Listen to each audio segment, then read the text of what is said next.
Picture this. You are standing at the front of this brightly lit, just beautifully decorated Japanese kindergarten classroom. You've got your perfectly laminated flashcards right in your hand. Oh, I can already see where this is going. Right. You spent your entire Sunday evening cutting them out, coloring them, prepping for this exact moment. You've got your lesson plan totally memorized. You're just so ready to bring the joy of English to 25 adorable 4-year-olds.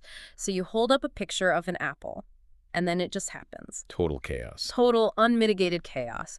One kid in the front row just starts screaming the word apple over and over again, like 50 times at the top of their lungs, completely derailing your sentence. Yep. Over in the corner, you've got 2 kids who have decided that sitting is just a social construct, and they are now physically rolling across the floor like logs. Just living their best lives. Exactly. And then another kid looks you dead in the eye, arms crossed, and when you say, stand up, please, they hit you with this defiant, thundering no. And right as you try to manage all of that, a little girl just bursts into absolute heartbreaking tears simply because the welcome song ended. It's just a classic Tuesday morning. It really is. You are standing there, you're sweating through your shirt, the homeroom teacher is watching you, and your adult brain is screaming one singular question. Why won't they just behave? It's the universal experience of early childhood educators everywhere. I mean, it's a moment of pure, overwhelming frustration. Yeah. Because you have you have a clear plan. And the reality of the room is just acting as this massive, noisy roadblock to that objective. It's exhausting. And I mean, it makes you feel like you are failing. But that exact moment of frustration, that is where we are planting our flag today. Welcome to part 2 of our special series, our deep dive into playful learning. I am so excited for this one. Me too. We are speaking directly to you today, the assistant language teachers, the ALTs who are really in the trenches. You are the ones navigating these wonderful, high-energy, totally unpredictable ecosystems of Japanese daycares, nursery schools, and kindergartens. Which is such a unique and demanding environment. It really is. So if you're listening to this on the train during your commute, or maybe you're sitting at your desk in the staff room trying to figure out why your morning lesson just completely went off the rails, this deep dive is custom tailored for you. Today, we are decoding a really vital, paradigm-shifting piece of source material. It's the Think Like a Preschooler Playful Learning Training Manual. And what makes this manual so essential is that it doesn't bother with, lofty, abstract pedagogical theory. It gets right down into the mud of the classroom. Yeah, exactly. It addresses that exact scenario you just described, the rolling, the crying, the shouting, and it demands that we completely reframe how we look at it. Right. We're going to stop asking that panicked question, why won't they behave? And we're going to replace it with a much more powerful, much more useful question. What skill are they still developing, and how can I support it in simple English? Okay, let's unpack this. To do that, we really have to start with a profound shift in perspective. Because the manual makes a crucial point right at the beginning about our own adult expectations. Which are usually way too high. Oh, way too high. A lot of ALTs enter the early education space carrying habits and assumptions that were formed in elementary schools or junior high schools. If you're used to teaching 10-year-olds or 14-year-olds, you implicitly expect a baseline of student etiquette. Right, like I used to teach junior high, and you just sort of take for granted that if you say, open your books, they open their books. I mean, they might grumble, they might be bored, but they have the basic capacity to listen to an instruction, wait their turn, sit in a chair for 45 minutes, and answer a question when called upon. Precisely. You expect the machinery of a student to already be fully operational. But the manual warns that treating preschool children as just, smaller elementary students is a really dangerous assumption. They are not miniature adults. Yeah, they definitely aren't. The manual describes them beautifully, actually. It says they're developing brains in motion. They literally do not have the neural architecture yet to do the things you are expecting them to do effortlessly. If their brains literally don't have the hardware to follow our instructions, then we can't really talk about classroom management without first talking about neuroscience. Right? Exactly. We have to look under the hood. Right. Before we look at how to stop a kid from running around with your flashcards, we need to talk about what the manual calls executive function and self-regulation. So let's dive into the preschool brain, or as I like to call it, installing the operating system. That's a great way to frame it. The manual breaks executive function down into 3 core systems that are still very much under construction in a preschooler. Okay, what's the first one? Well, these are the systems that adults use constantly, all day long. for planning, stopping, remembering, and shifting our attention. We use them so automatically that we forget they are skills that have to be learned. So the first system is working memory. Working memory. Okay. This is the ability to hold a piece of information in your brain for a brief amount of time while you actively do something with it. Exactly. Think about how an adult processes a multi-step instruction. If I say to you, hey, go over to that desk, pick up the blue flashcard and bring it over to the whiteboard, I just do it. right? Your working memory easily catches all three of those steps, sequences them in the right order, and executes them. For a 3 or 4-year-old, their working memory is incredibly small and incredibly fragile. It's like trying to hold a gallon of water in a teacup. Wow, a gallon of water in a teacup. So what does a failing working memory actually look like to an ALT standing in a classroom? It looks like a child who constantly forgets instructions the second after you give them.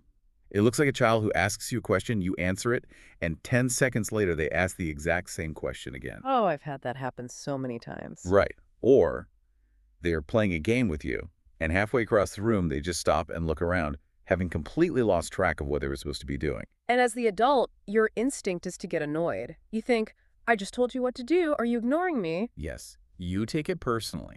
But the reality is the information just fell out of their cognitive bucket. There was literally no room in their brain to hold the English you just spoke, the physical action you wanted them to do, and the distraction of the kids sitting next to them. Exactly. It just overflows. Okay, so that's the first system, working memory. The second system is inhibitory control. And from reading the sources, this one seems massive. It is arguably the most visible system in a classroom setting. Inhibitory control is basically the stop button in the brain. The stop button. Yeah, it is the neurological ability to suppress an impulse. When an adult sees a delicious piece of cake at a dinner party, your immediate primal impulse is to grab it and shove it in your mouth. Guilty as charged. Right. But your inhibitory control kicks in, reads the social context, and reminds you that you need to wait for the host to serve dessert. You hit the brakes. Preschoolers are actively, physically building this brake pad. It is not fully installed yet. So when that brake pad is still just under construction, what behaviors bubble up in the classroom? You see a child who interrupts you right in the middle of a sentence because an idea popped into their head and they couldn't stop it from coming out of their mouth. They just have to say it right now. Exactly. Or you see a child who physically grabs a flashcard out of your hand before you've even finished showing it to the class. A child who runs when they should walk, who shouts answers out of turn, or who touches the fragile props before the game starts. That reframes so much. They aren't trying to be malicious or rude. Their body just literally moved before their brain could hit the brakes. The signal to grab the card traveled faster than the signal to wait. That is fascinating. All right, the third system the manual outlines is cognitive flexibility. Cognitive flexibility is the brain's ability to switch gears. It is the capacity to shift from one idea to another, from one set of rules to another, or from one environment to another. It requires a tremendous amount of mental agility to realize, okay, the rules of reality have just changed. Give me an example of how that agility is tested in a kindergarten, because I imagine it happens a lot. Constantly. Think about recess versus circle time. 5 minutes ago, they were outside in the dirt, running, screaming, and wrestling. The rule was high energy. Now they are brought inside, they take their shoes off, and they are expected to sit quietly in a circle with their hands in their laps and listen to an ALT speak a foreign language. The rules have completely flipped. Completely. And when a child lacks cognitive flexibility, they resist those transitions fiercely. They cry when a game changes. They demand to hear the exact same song again and again because they cannot seamlessly shift their expectations to a new reality. So you have these three systems: working memory, inhibitory control, and cognitive flexibility, and none of them are fully operational. And the manual points out a really insidious trap for teachers here, which it calls uneven development. Yes, this is a huge one for ALTs to watch out for. Right, because you might have a 5-year-old in your older kindergarten class who looks super confident. They are tall for their age, they speak in full, complex Japanese sentences, they can write their name, and they just seem really advanced. And because they look and sound advanced, we expect their executive function to be advanced too. Which is a very natural cognitive bias for a teacher to have. We equate expressive language skills with emotional regulation. But knowing a rule is entirely different from having the neurological regulation to follow it in a highly stimulating environment. Yeah, those are two totally different things. Exactly. That confident 5-year-old might be able to explain the rules of musical chairs perfectly to you in Japanese. But when the music stops and they don't get a chair, they still throw themselves on the floor and completely melt down. I was trying to visualize this uneven development, and I kept coming back to a computer analogy. Oh, let's hear it. The preschool brain is like, imagine you are trying to download a massive, high-end, beautifully rendered 4K video game onto a computer that is literally still installing its basic operating system. The computer is still running the setup wizard for Windows 95, and you are trying to launch a game that requires 32 gigs of RAM. That's a very apt metaphor. What happens to the computer? The fans spin up, it overheats, the screen freezes, and the whole system crashes. Hmm. The computer isn't refusing to play the game to spite you. It isn't being stubborn. It literally does not have the hardware, the RAM, or the software drivers ready yet to process those complex commands. It just fails. Yeah. So if you, as an ALT, walk into a nursery school and give a 3-step instruction in English to a group of 4-year-olds who are already tired, you're not teaching them. You are actively crashing their system. What's fascinating here is that you are quite literally overloading the RAM. This is why the manual is so insistent that your primary job as an ALT in these environments is to actively reduce the cognitive load. Reduce the load. Well, you have to lower the processing requirements of your lesson so that they have enough brain power left over to actually absorb the English you are trying to share. Okay, so how do we practically do that? How do we stop crashing their systems? The manual introduces a really practical foundational tool for this. It's the 3-step rule for instructions. I think if an ALT takes nothing else away from this deep dive, they really need to take this. Absolutely. The manual argues that most classroom chaos starts because the teacher is simply using way too many words. Long explanations equal cognitive overload. So the manual gives us a pattern. Show, say, do. Break that down for us. It is elegantly simple, and its simplicity is its power. Step 1 is show. This means you demonstrate the action silently, or with one very clear, exaggerated gesture. Notice the word silently. Silently. That's so hard for teachers. It is. You do not say, okay, everyone, I need you all to quiet down, look at my hands, and watch what I'm going to do next. Yeah. By the time you finish that sentence, you've lost half the room. You just do the action. Step 2 is say. You say the key phrase and absolutely only the key phrase. You say jump, or touch blue, or sit down. Right. You do not say, all right, guys, when I count to 3, we're all going to jump up in the air as high as we can. Are you ready? Because that's just too much data. Exactly. All those extra filler words. All right, guys, when I count to 3, as high as we can. That is all just auditory noise that taxes their fragile working memory. In a second language environment, every extra word is a hurdle. So true. So then step 3 is do. You execute the action together immediately. You don't give the instruction and then wait 30 seconds to see if they understood. You show the gesture, you say the target word, and you immediately initiate the action so they can mirror you. Show, say, do. The manual includes a really great margin note here, a Mogu hint. Mogu is the little mascot guide in the training text for those who haven't seen it.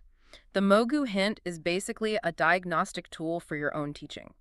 It says if you need more than 10 words to explain an activity, the activity is too complex. That is a brilliant metric, 10 words. Think about that. If you are standing in front of a class of Japanese 3-year-olds and your explanation is approaching word number 11, you need to physically stop yourself. You need to simplify the task before you dare blame the children for not understanding it. This connects to the overarching philosophy of playful learning. It's about the adult taking responsibility for the design of the environment.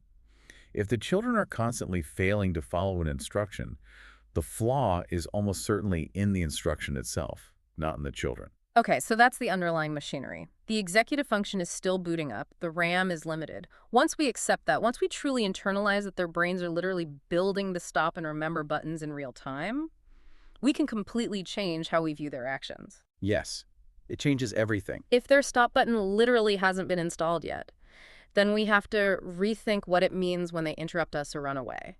It's not defiance, it's a lack of hardware. So what are they actually trying to tell us?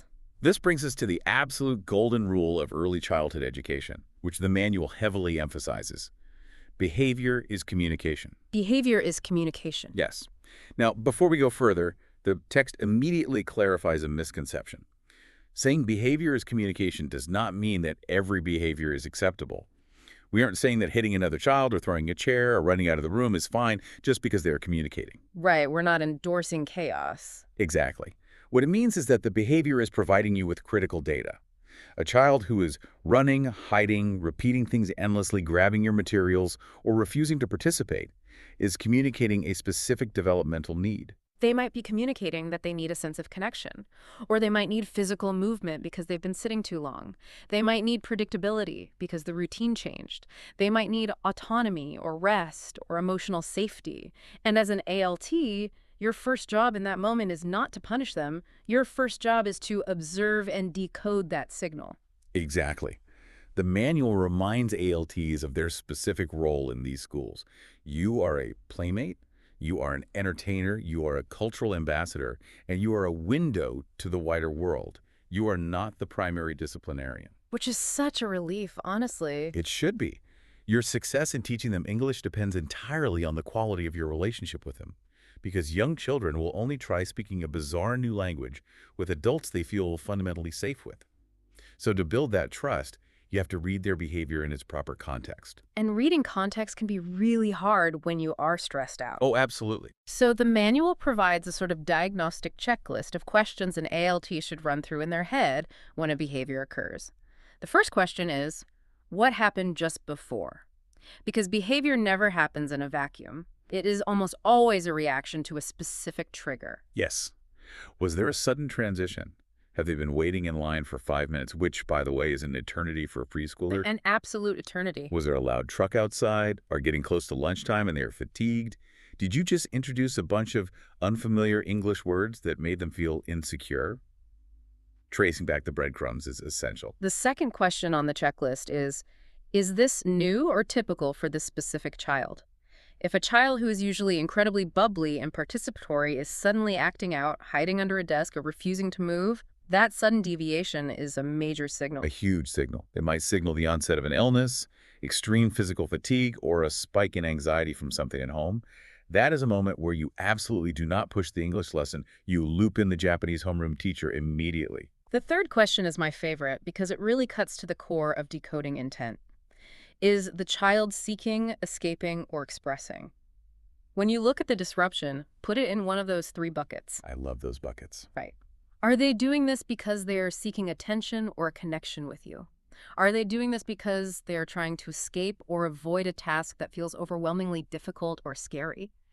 Or are they simply expressing and releasing a massive wave of emotion that their little body can't contain? Once you categorize the intent, your response becomes much clearer.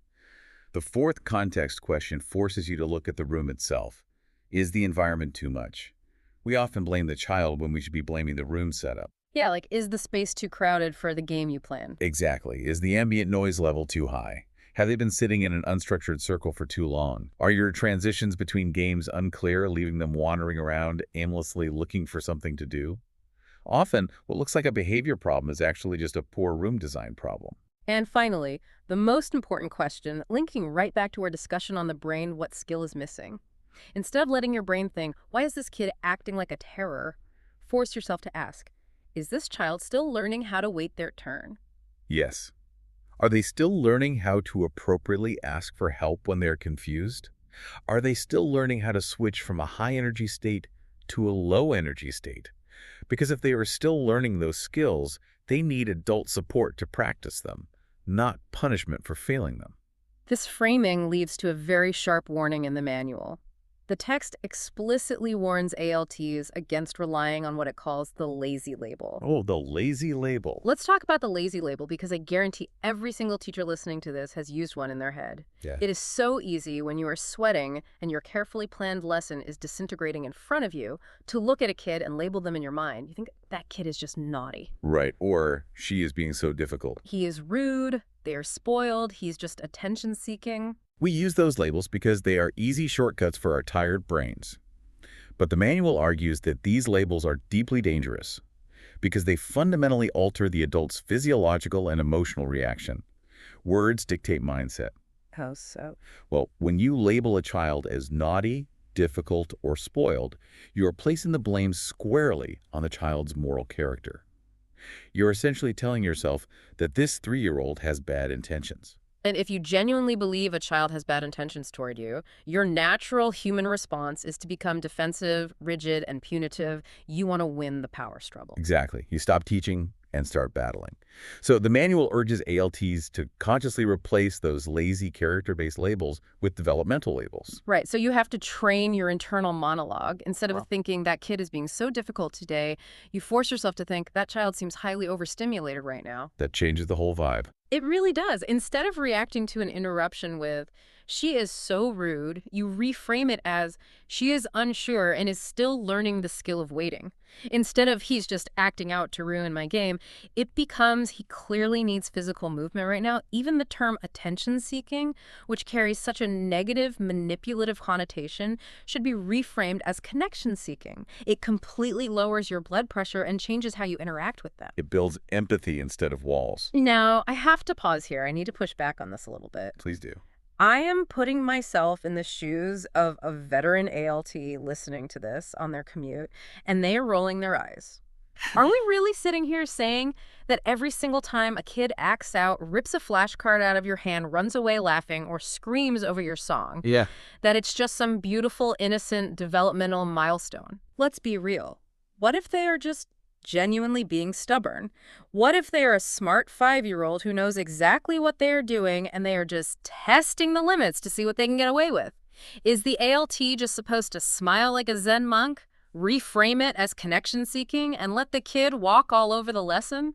That is a tremendously fair question, and it is the most common pushback you hear when discussing play-based behavioral management. It is exhausting to manage boundary testing day in and day out. But the manual anticipates this exact frustration. It addresses it head-on by introducing what it calls the professional standard. Okay, what is the professional standard? The manual explicitly states this to ALTs. You are allowed to feel frustrated. Thank goodness. Right. You are a human being. It is deeply annoying when your carefully crafted activity is derailed. It is infuriating when you are trying your best and a child seems to be deliberately undermining you. Your frustration is valid. However, you are not allowed to let your frustration become your teaching strategy. Wow. Let me repeat that. You are not allowed to let your frustration become your teaching strategy. That is a punch in the gut, but it's brilliant. It is the dividing line between an amateur reaction and a professional response. Think about a doctor. A doctor might be internally annoyed that a patient didn't take their medicine, but the doctor doesn't let that annoyance dictate the medical treatment they provide. As an educator, realizing that behavior is communication does not mean the behavior is fine. It doesn't mean you let chaos reign in the classroom. So what does it mean practically? It means that in the face of chaos, you pause, you observe the underlying need, you simplify your linguistic approach, and you coordinate with the homeroom teacher to guide that child back to a safe, regulated state. Your outward strategy must remain calm, structured, and prepared, regardless of how intensely frustrated your internal monologue is. Okay, I can see. That makes total sense. It's not about pretending you aren't annoyed. It's about maintaining your professional composure and relying on a toolkit rather than relying on your temper. So let's actually open up that toolkit. Let's do it. We've established the hardware is still building, and we've established that the disruption is a signal. Now let's decode the 3 most common, repetitive, daily signals ALTs encounter. Let's call them the annoying triumvirate: repeating, interrupting, and moving. These are the big 3. If you spend 1 week in a kindergarten, you will encounter all 3 of these multiple times a day. And they are the behaviors that, frankly, drive adults crazy because they clash so violently with our adult expectations of how a conversation or a lesson should flow. Let's start with the first one, repetition. Yes, the repeater. You are doing a fruit vocabulary lesson. You hold up a flashcard of an apple and you say, apple. And the kid in the front row just goes, apple, apple, apple, apple, apple. And they don't stop. To an adult ear, it feels like a glitch in the matrix. It really does. It feels like they are stuck on a loop, or honestly, it feels like they're just trying to be obnoxious and disrupt the flow of the class. But the manual points out a fascinating neurological reality. For a young child, especially in language acquisition, repetition is actually one of the strongest signs that deep learning is happening. Repetition serves 3 purposes for them. It is practice, it is prediction, and it is pleasure. Break those down. Practice makes sense, but what do you mean by prediction and pleasure? When they repeat apple 50 times, they aren't trying to annoy you. Firstly, they are physically practicing. They're testing how this strange new English sound feels in their mouth, on their tongue, and in their vocal cords. Secondly, prediction. They're testing the environment. They're checking to see, if I say this word again, will the teacher give me the exact same smile and reaction? Is the world predictable? Wow, okay. And pleasure. And thirdly, pleasure. They are building immense confidence because they finally found a word they know in this bizarre, intimidating new language you brought into their room. Repeating it feels good. It feels safe. It is an invitation into a shared game of rhythm and connection. That context is so important for an ESL setting in Japan. For a Japanese preschooler, English sounds entirely alien. When they finally latch onto a recognizable syllable like apple or blue, it becomes a safe harbor in a sea of confusion. But as the teacher, how do you handle it? Because you still have to get through the rest of the flashcards. Right. The standard adult instinct is to shut it down. We say, yes, Kenta, I heard you, it's an apple. Okay, moving on. Or worse, we try to correct their pronunciation on every single repetition, which just completely crushes their joy. Right, trying to force perfect pronunciation on a 3-year-old who is joyfully repeating a word is a surefire way to make them hate English. Instead, the manual introduces a highly specific, very effective classroom move called the 3+1 rule. The 3+1 rule. Yeah. When a child is locked into repeating a word, you don't shut it down and you don't ignore it. You join the loop, you repeat the child's word back to them 3 times, and then you add exactly 1 new element. Let's walk through what that actually sounds like in the classroom. The kid is shouting dog, dog, dog, dog. The ALT doesn't say yes, moving on. What does the ALT say? The ALT makes eye contact, smiles, and says, dog, dog, dog, big dogs. Or if the child is bouncing up and down saying, blue, blue, blue, Ooh. you lean in and say, blue, yes, blue, blue car, room. I love how counterintuitive that is. Our instinct is to stop the skid, but the manual is telling us to lean into the stead. Exactly. You validate their repetition. You honor the fact that they are practicing and enjoying the safety of the known word. But by adding that one single adjective or sound effect, you gently expand their language. You're scaffolding just one tiny new piece of information onto their existing foundation. It turns what feels like an annoying disruption into a collaborative, joyful game. Okay, that covers repeating. What about the second part of the triumvirate, interrupting? This one is so triggering for adults because it feels so deeply disrespectful. You were right in the middle of reading a storybook and a kid just screams out, I have a new shirt. This takes us right back to the lack of inhibitory control, that brake pad we discussed earlier. We have to remember that when a preschooler interrupts you, they are not executing a calculated, malicious act of disrespect. They have an idea, and to their developing brain, that idea feels like a physical emergency. Right, their internal monologue isn't, I'm going to ruin this story. Their thought is, I have a thought right now, and if I do not expel it from my mouth immediately, it will vanish forever. Exactly. Or, I am so overwhelmed with excitement about the picture in this book that my mouth opened and generated sound before my brain could even tell it to wait. Waiting your turn requires a massive symphony of brain activity. It requires working memory to remember your idea, impulse control to keep your mouth shut, and social awareness to monitor the teacher's speaking cadence to find a polite opening. Having all 3 of those systems fire correctly at the exact same time is an Olympic-level cognitive feat for a 4-year-old. Which means that giving them a stern 5-minute lecture in English about good manners and politeness is utterly pointless. It is worse than pointless, it is deeply confusing. Let's think about the neuroscience of excitement. When a child is that excited, their adrenaline is up, and their language processing centers essentially take a back seat. They are not processing your complex English sentences about manners. They don't need a speech. They need a predictable system. The manual provides a 4-step response to interrupting. Let's walk through it. Step 1. Step 1, acknowledge. You have to let them know they are seen, otherwise they will just get louder. Just a quick, calm, I see you or I hear you. Step 2, name the action you want, using as few words as possible. Wait, hands down, next. Step 3 is crucial. Give a visual cue. Why is the visual cue so important here? Because, as we noted, their auditory processing is overwhelmed by their excitement. A visual cue cuts through the noise. So, as you say wait, you give an open palm hand signal to mean stop. Or you point clearly to the child whose turn it actually is. Or you hold up a designated waiting card.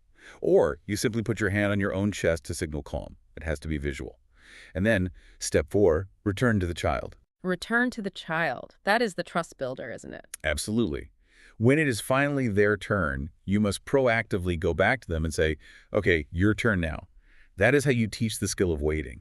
You prove to them that waiting actually works, that their idea won't be forgotten, and that you are a reliable partner. Let's look at the scripts the manual provides for this because they are so stripped down. If a child shouts out an answer when it isn't their turn, the manual says you do not say, "Kenta, please raise your hand and wait until I call on you. It is not your turn." Way too much language. Way too much. Instead, you say, "Wait. Your turn soon," while showing an open palm, and then you point to them later. If they lunge forward to touch the props early, you don't say, "Don't touch those yet." You say, "Hands down, look first," and you gently mimic putting your own hands in your lap. It's incredibly efficient. Keep it short, keep it visual, and strip the emotion out of it. All right, the final member of the annoying triumvirate, not sitting still, the wigglers, the rollers, the runners. To address this, we have to fundamentally reevaluate the role of movement in early childhood. In adult learning, movement is often viewed as a distraction. But for preschoolers, the body is the primary tool for learning. They process the world through touching, balancing, swaying, dancing, and exploring physical space.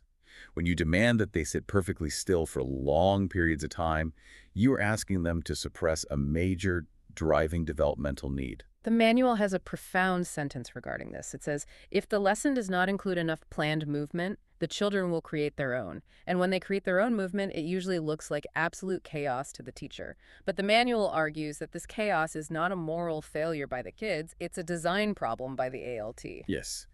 In the Japanese kindergarten ecosystem, play-centered active instruction is central to their pedagogy. So the manual gives a golden rule for ALTs regarding movement. It is this: move before you ask for stillness. Move before you ask for stillness. I love the mechanics of that.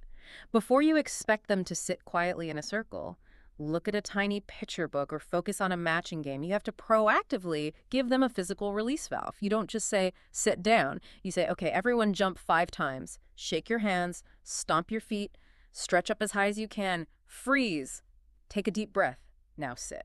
Yes, you guide the energy. Because demanding perfect stillness immediately after they've been outside running wild on the playground, or conversely, demanding stillness after they've already been sitting and waiting for 10 minutes, is just setting everyone up for failure.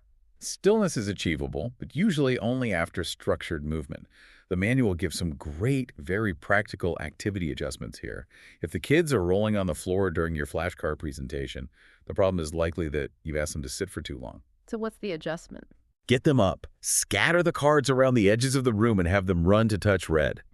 If they are running totally out of control during a song, the problem isn't the song, it's that there is high excitement with no physical boundaries. The adjustment. Add structured freeze points into the song. Dance, dance, dance. Freeze. Oh, freeze games are the best. They are. And if they're constantly grabbing your materials, the objects are too tempting to look at without touching. Keep them hidden inside a mystery bag until the exact moment of demonstration. It's all about proactive environmental design rather than reactive behavioral discipline.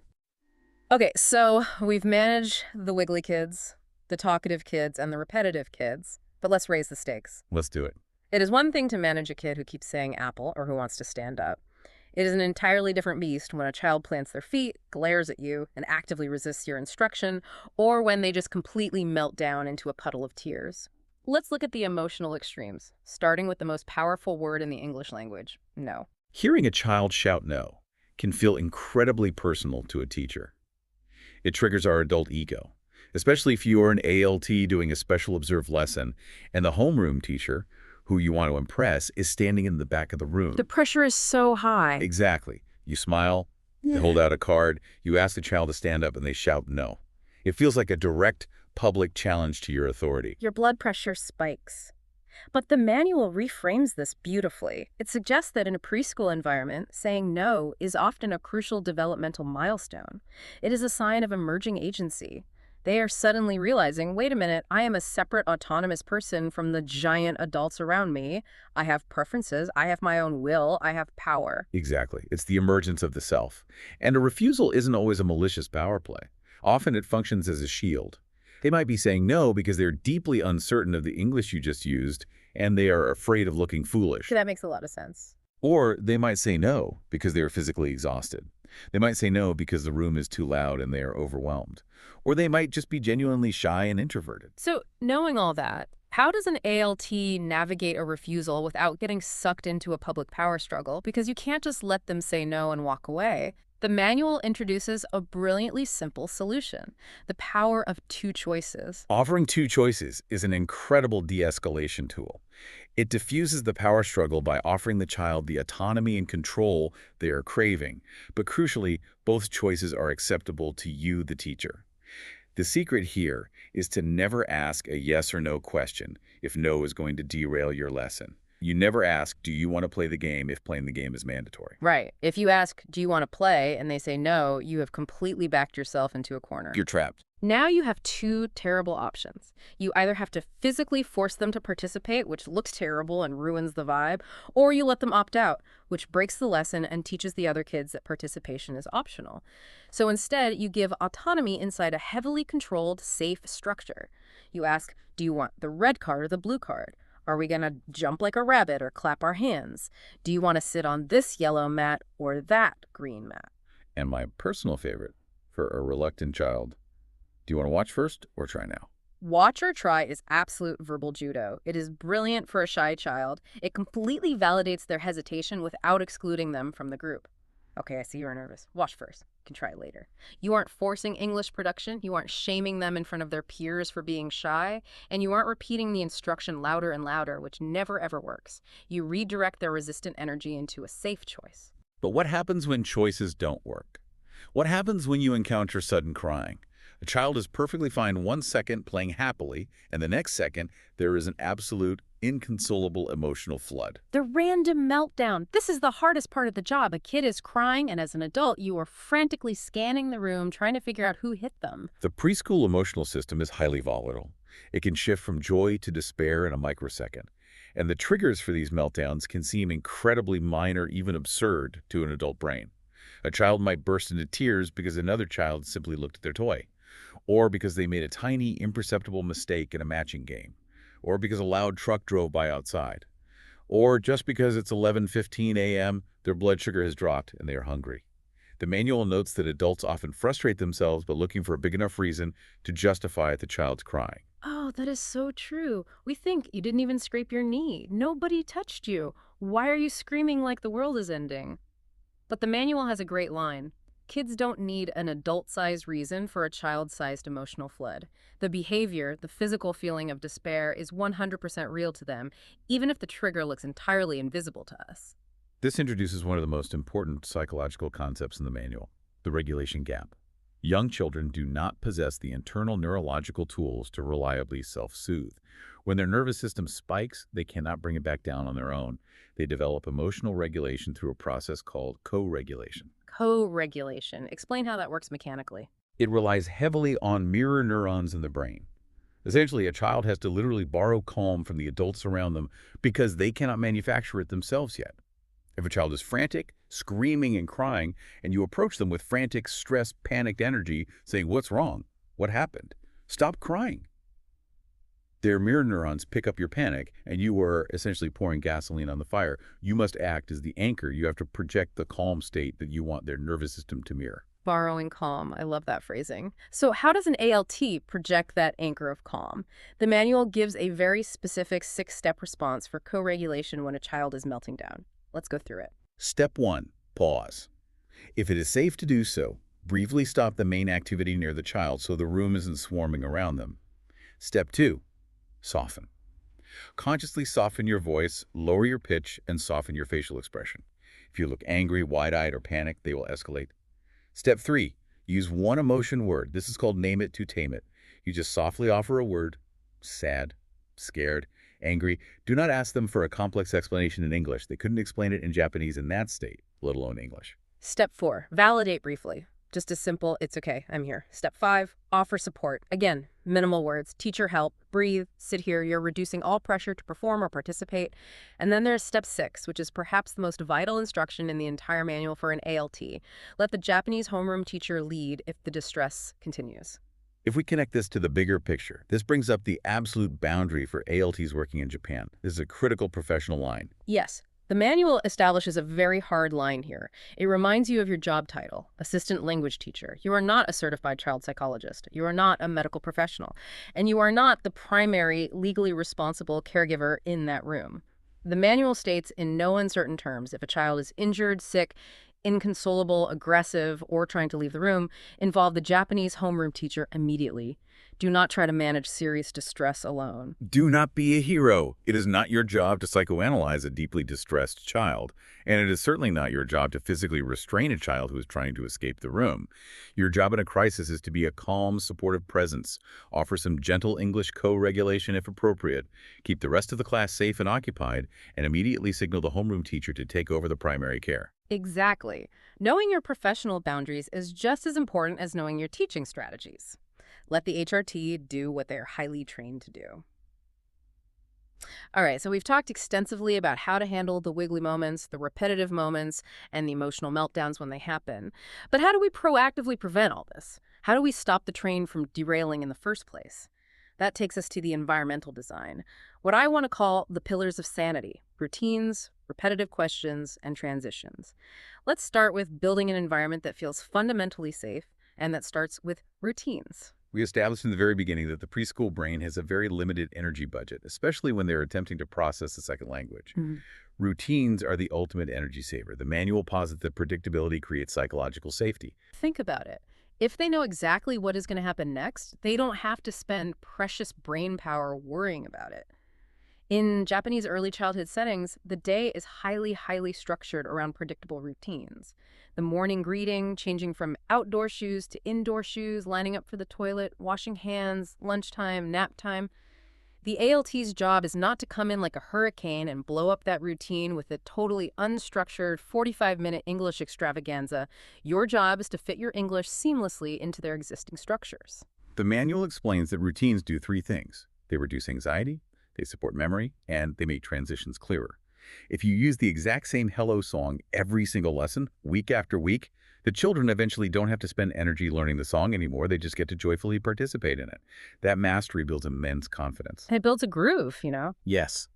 If you use the exact same physical countdown, holding up 3 fingers, 2 fingers, 1 finger, sit every single time you want them to sit down, it becomes a neurological pathway. It becomes an automatic muscle memory response, rather than a conscious choice they have to make. There is a Mogu hint here that is pure gold for anyone struggling with lesson planning. The hint says, change the vocabulary, not the whole structure. If you are teaching animal names one week and fruit names the next week, you do not need to invent a totally new game with new rules and new props. You keep the flashcard game exactly the same sequence of listen, run, touch, return, but you just swap out the picture of the dog for a picture of an apple. The predictable structure makes the new, scary English words feel safe to practice. It's about providing a familiar, sturdy scaffolding so they can climb higher with the language. Now, speaking of things that happen repeatedly, let's look at one of the most testing behaviors for an adult's patience, which is closely tied to routines: asking the same question 50 times. Oh boy. Where is teacher? Where is teacher? Where is teacher? Or my personal favorite, again. Or holding up an object and saying, what is this? What is this? What is this? Even though you just told them what it was 10 seconds ago. It can drive you absolutely up the wall. You feel like a broken record. But the manual breaks down the psychology of the repeated question brilliantly. Often, the question is not actually a request for factual information. It is a relationship check. When a child asks, where is teacher, repeatedly, while the homeroom teacher is out of the room, they know where the teacher is. They saw the teacher leave. Right. So what are they actually asking? What they're actually asking for is security. The subtext of the question is the world still stable? Are we still connected? Are you a safe adult who will still answer me if I keep asking? So breaking down the types of questions really helps. If they ask, what is this? Over and over, holding an apple, it's just vocabulary practice. You name it and ask back, apple, what is it? If they ask again, after a game, it's about predictability and joy. They loved the feeling and want to recreate it. If they ask why, it's cognitive curiosity. If they ask when lunch, it's routine reassurance. They're checking the schedule. But how do you handle it without losing your mind and getting annoyed? The manual provides a very specific strategy called the answer loop.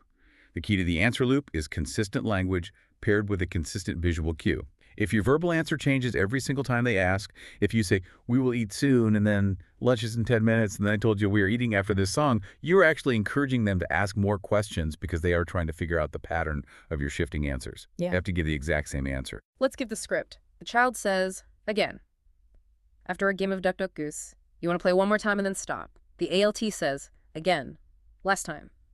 and you show one finger. You play the game. The game ends. The child immediately bounces up and says, again. The ALT says, finished. Bye-bye song.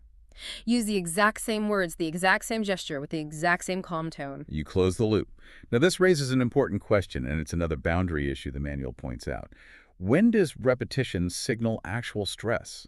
If a child is repeatedly asking about a parent, where is mommy? Where's mommy?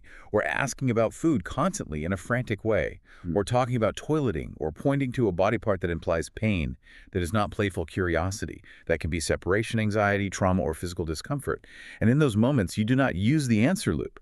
The ALT must inform the homeroom teacher immediately to investigate the underlying need. Yes, you don't use the answer loop for a kid frantically asking where their mom is. You get the HRT. Okay, let's talk about the danger zone.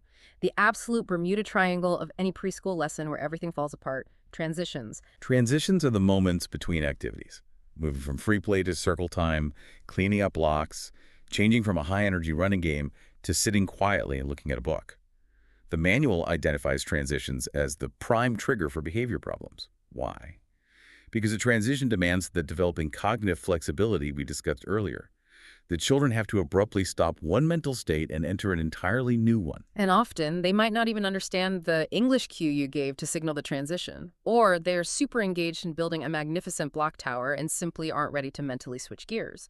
Or the room gets chaotic, 20 kids are moving at once, chairs are scraping, and they just get totally overstimulated by the group energy and start running around. So the manual provides a transition toolkit to help ALTs manage this chaos. These are practical tools to bridge the gap between activities. First, previews.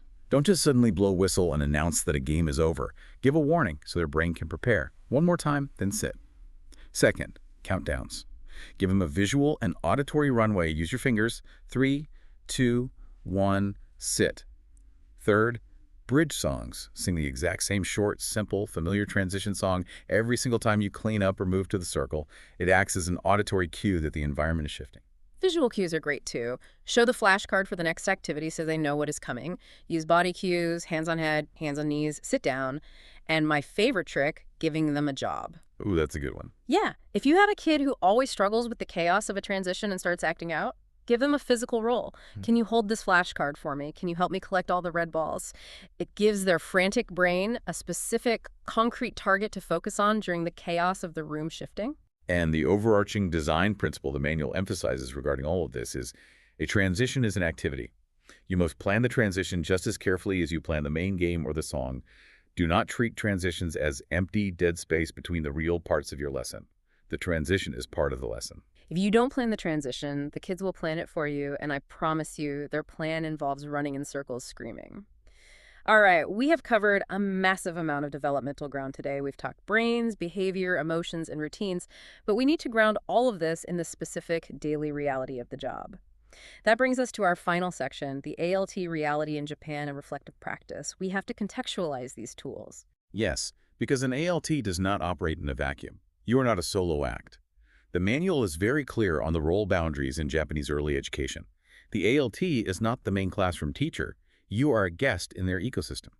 You are there to support English exposure, spark cultural curiosity, and build positive, joyful relationships. The Japanese homeroom teacher is the undisputed expert on those specific children, their nuanced family contexts, the school's specific care routines, and the school's overarching educational philosophy. The manual draws a very helpful contrast between what ALTs should do versus what they should not do. ALTs should prepare short, playful, highly flexible activities. They should not try to run the class like a rigid, test-focused elementary school lesson. ALTs should use incredibly simple English, expansive gestures, and clear visuals. They should not give long, convoluted behavior lectures in English that the kids can't understand anyway. ALTs should constantly observe the children's energy levels and adjust the plan on the fly. If they are tired, switch to a quiet activity. If they are hyper, add movement. They should not force the lesson plan forward blandly no matter what is happening in the room. And most importantly, ALTs should coordinate with the HRT before and after lessons. They should not try to handle serious discipline or emotional crises independently. You report concerns to the school, you join their play respectfully, you do not diagnose children with behavioral disorders, and you don't just stand awkwardly in the corner waiting to be invited to speak.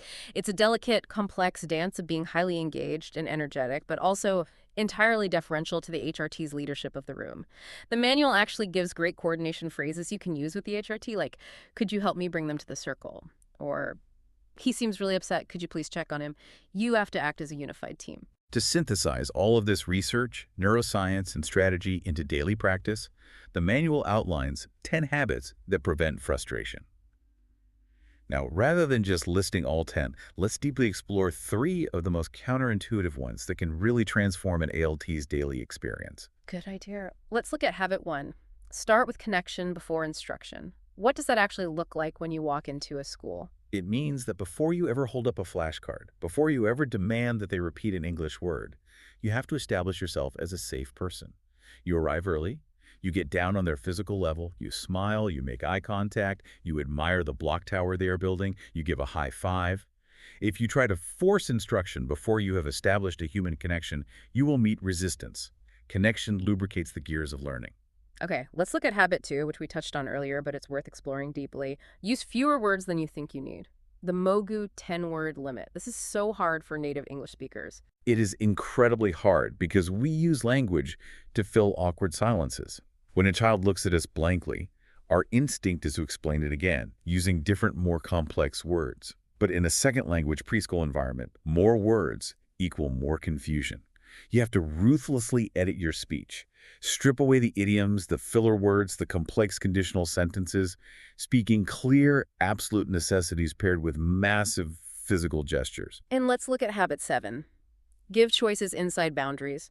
We talked about wash or try, but this applies to everything. If a child refuses to clean up, you don't just yell clean up. You say, are you going to put away the red blocks or the blue blocks? You give their brain a puzzle to solve rather than an order to rebel against. Exactly. These habits aren't just tricks. They are a fundamental reshaping of how you interact with a developing mind. And to help ALTs internalize this, the manual introduces the 3-minute reflection. I love this tool. I want everyone listening to picture this. You have just finished a grueling block of 3 kindergarten lessons. You are sweaty, your voice is hoarse, and you are sitting on the train riding home. Your brain is naturally going to want to just say, well, that was a disaster. Those kids were out of control today. But the 3-minute reflection forces you to be analytical instead of emotional. Instead of a vague sense of failure, you ask yourself highly specific, data-driven questions. You ask, what specific behavior stood out today? Was it the running? The crying? Okay, what happened just before that behavior? We were transitioning from a game to a book. What developmental skill was being taxed? Cognitive flexibility and inhibitory control. How did I respond? I yelled in English. Did it work? No.